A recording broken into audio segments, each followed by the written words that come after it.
بسم اللہ الرحمن الرحیم۔ السلام علیکم ورحمۃ اللہ وبرکاتہ۔ اقرا حفاظ سیکنڈری اسکول پشاور زون کی طرف سے تمام طلباء کرام کو جماعت دہم میں آنے پر مبارکباد اور خوش آمدید۔ آج سے ہم فزکس جماعت دہم کے آن لائن لیکچرز کا آغاز کرتے ہیں۔ اس ضمن میں فرسٹ لیکچر آپ کی خدمت پیش کی جا رہی ہے۔ لیکچر کے دوران کتاب، کاپی اور پین ہمیشہ اپنے پاس رکھیں اور اہم نکات کو نوٹ کرتے جائیں۔ تو اللہ جل جلالہ کے بابرکت نام سے ابتدا کرتے ہیں جو دلوں کے بید خوب جانتا ہے۔ 10th کلاس کے سبجیکٹ فزکس کا چیپٹر نمبر فرسٹ یعنی چیپٹر نمبر 10 جو ہمارے دو ٹاپکس پر مشتمل ہوگا۔ پہلا ٹاپک آسیلیٹری موشنز، اس کی انٹروڈکشن، اور دوسرا ٹاپک جو ہے وہ ہوگا سمپل ہارمونک موشن۔ تو سب سے پہلے ہم سٹارٹ کرتے ہیں آسیلیٹری موشن کی انٹروڈکشن سے۔ تو اس چیپٹر میں ہم آسیلیٹری موشن کے بارے میں پڑھیں گے۔ آسیلیٹری موشن کو ہم وائبریٹری موشن بھی کہتے ہیں اور اس کو ٹو اینڈ فرو موشن بھی کہتے ہیں۔ اگر آپ کو یاد ہو چیپٹر نمبر 2 میں کلاس 9 کے فزکس میں ہم نے ٹائپس آف موشن پڑھا تھا۔ تو ٹائپس آف موشن میں ٹرانسلیٹری موشن، سرکولیٹری موشن اور آسیلیٹری موشن، یہ 3 ٹائپس ہم نے پڑھے تھے۔ تو اب یہاں پر ہم آسیلیٹری موشن یا وائبریٹری موشن کو ہم ایکسپلینیشن کریں گے، اس کو تفصیل سے پڑھیں گے، ڈیٹیل سے پڑھیں گے۔ تو وائبریٹری موشن ہم اپنے ارد گرد دیکھتے ہیں تو کئی چیزیں ہمیں وائبریٹری موشن میں نظر آتی ہیں۔ مثلا ٹیوننگ فورک ہیں، ایک سپرنگ کے ساتھ اگر کسی آبجیکٹ کو اٹیچ کیا جائے تو وہ وائبریشن کرتا ہے، وہ آسیلیشن کرتا ہے۔ اسی طرح سمپل پینڈولم ہے، وہ آسیلیٹری موشن کرتا ہے۔ ہمارے ہارٹ بیٹ یہ آسیلیٹری موشن کی ایک ایگزامپل ہے۔ اگر ایک پلاسٹک رولر کو مضبوطی کے ساتھ کسی ٹیبل کے ایج سے پکڑ کر اس کو وائبریٹ کیا جائے تو وہ وائبریٹری موشن کرتا ہے۔ اسی طرح جتنے بھی ہمارے ارد گرد جو میوزیکل انسٹرومنٹس ہیں، چاہے وہ طبلہ ہیں یا گٹار ہیں یا رباب ہیں، پیانو ہیں، وہ سب آسیلیٹری موشن کی وجہ سے ساؤنڈ پروڈیوس کرتے ہیں۔ اسی طرح گاڑیاں ہیں، اگر آپ ایک گاڑی کو دیکھیں تو اس کا انجن وائبریشن کرتا ہے جب وہ سٹارٹ ہوتا ہے۔ تو اسی طرح جو پرندے ہیں ان کے پروں کی جو حرکت ہیں وہ بھی وائبریٹری موشن ہیں، یا جو جتنے حشرات ہیں اڑنے والے جیسے زنبوری یا مچھر مکھیاں، تو یہ جو ساؤنڈ پروڈیوس کرتی ہیں تو وہ بھی ان کے پروں کی وائبریشن کی وجہ سے۔ اسی طرح جو زلزلے آتے ہیں تو وہ بھی آسیلیٹری موشن ہیں۔ سمندر کے اوپر جو لہریں پڑتی ہیں وہ لہریں ویز پانی کے اپ ڈاؤن موشن کی وجہ سے یہ لہریں یا ویوز بنتی ہیں۔ تو چونکہ یہ تمام ہمارے ارد گرد کی جو موشنز ہیں یہ ہمارے ڈیلی لائف کے ساتھ بہت زیادہ ریلیٹڈ ہیں، لہذا فزکس میں اس کو تفصیل سے اور ڈیٹیل سے ہم پڑھنے کی کوشش کریں گے۔ تو سب سے پہلے آسیلیٹری موشن ہے کیا؟ تو the repeated back and forth motion about certain equilibrium position اس ٹرم ایز آسیلیٹری یا آسیلیشن۔ تو وہ موشن جو کسی فکس پوائنٹ یا کسی فکس پوزیشنز کے بیک فورتھ موشن کرتی ہیں، آگے پیچھے یا اوپر نیچے یا دائیں بائیں، جس انداز سے وہ موشن کرتی ہیں، لیکن وہ ایک فکس پوائنٹ کے اراؤنڈ یا فکس پوائنٹ کے اباؤٹ جو موشن ہوتی ہیں اس کو آسیلیٹری موشن کہتے ہیں۔ اس کو ٹو اینڈ فرو موشن بھی کہتے ہیں۔ یہ جو ریپیٹڈ موشن ہیں اگر وہ ٹائم کے ساتھ جو ہے وہ وائبریشن کرتی ہیں ٹائم کے ساتھ، یعنی ریپیٹڈلی موشن ہوتی ہیں لیکن فکس ٹائم میں، تو پھر اسی آسیلیٹری موشن کو پیریوڈک موشن بھی کہتے ہیں۔ تو کوئی particle back and forth motion کرتا ہے کسی سیم پاتھ پر تو وہ بھی جو ہیں وہ آسیلیٹری موشن کہلاتا ہے۔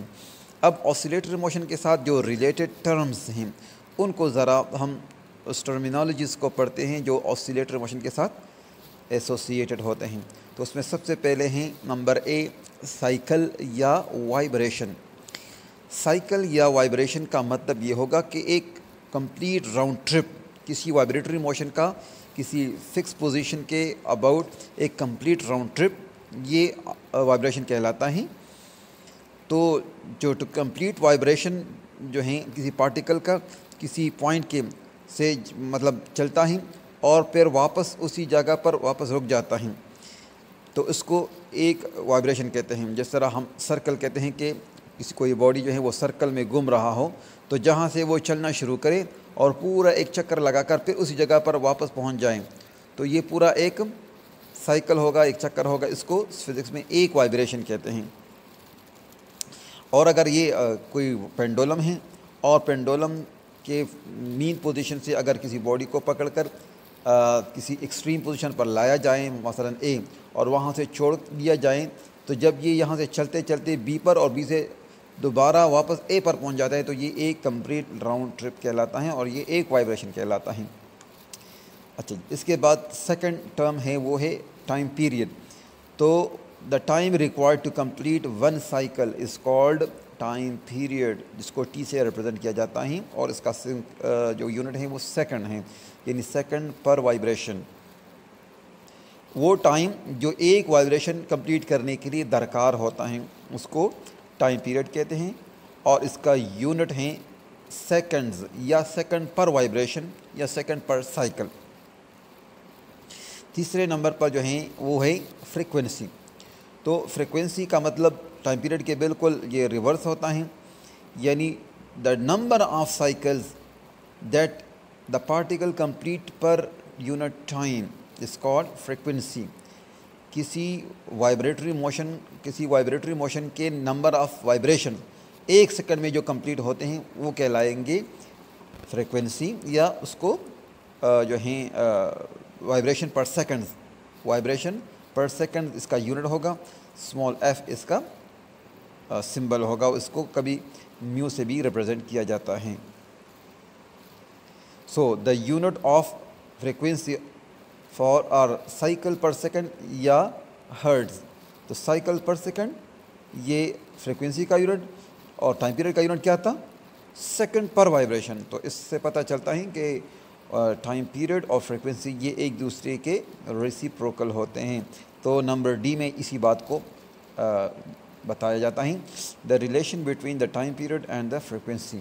So the time period and frequency are reciprocal to each other, that is time period is equal to reciprocal of frequency or frequency is equal to reciprocal of time period. So t is equal to 1 over f یا f is equal to 1 over t.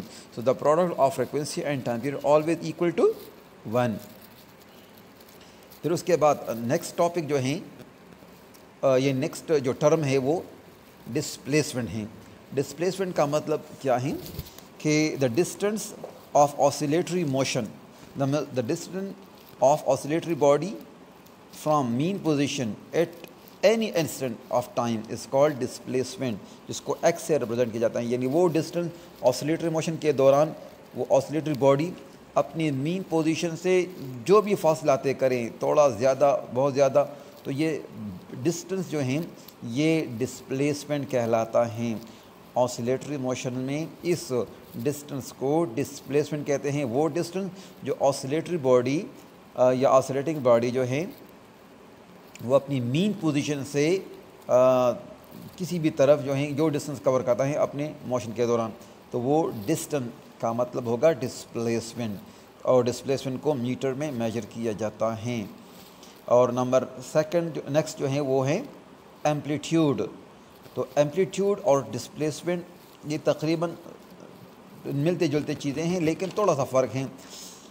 Amplitude کا مطلب ہوگا the maximum displacement of the body from its mean position, یعنی جو vibrating body ہے اپنے vibration کے دوران جو مین پوزیشن سے لے کر ایکسٹریم پوزیشن تک جو ڈسپلیسمنٹ کور کرتی ہیں, تو جو میکسیمم ڈسپلیسمنٹ وہ کہلائے گا ایمپلیٹیوڈ. اور اس کو ایکس ناٹ, یعنی ایکس اور اس کے ساتھ چھوٹا سا ایک او لگائیں گے تو اس کو ہم پڑھیں گے ایکس ناٹ, NONAUGHT.